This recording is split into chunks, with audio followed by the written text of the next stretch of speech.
Hello and hi friends, my name is Suresh Chauhan and you're watching my channel Tech.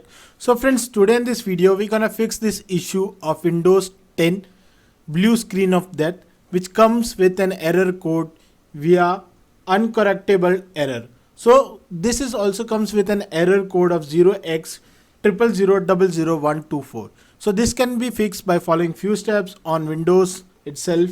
So first of all, we have to go on the startup menu. On the startup, on the search bar, you just have to type Windows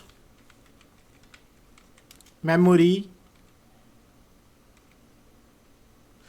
diagnostic. You just have to double click on that. Now you have to click on the restart now and check for the problems. So this was the first step. It will take some time on the startup. Once the computer will restart, it will check for any memory diagnosis. If any issue come across, it will detect that and resolve that issue by itself. So this was the first method. You have to follow this and have to be patient because it will take some time. So this was the next method was like this. You have to go on the command prompt. For that you have to go on the run. On the run you have to type cmd and afterward you have to click OK.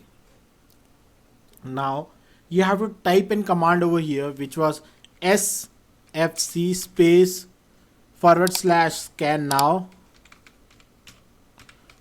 SFC stands for system file checker. It will check all the corrupt files in the Windows on the C drive where your system files has been stored. If any of the file has been corrupted, the system will automatically detect that and resolve your issue. So these are the two steps. You have to carefully follow both the steps. Hope one of the method will definitely work for you. If any of the method work for you, then please give a like button to this video and even do subscribe my channel for more further videos like this. If you have any more issues regarding this, you can leave a comment on the comment section. I will definitely help you out within 10 hours. Thank you friends. Jai Hind and Vande Mataram.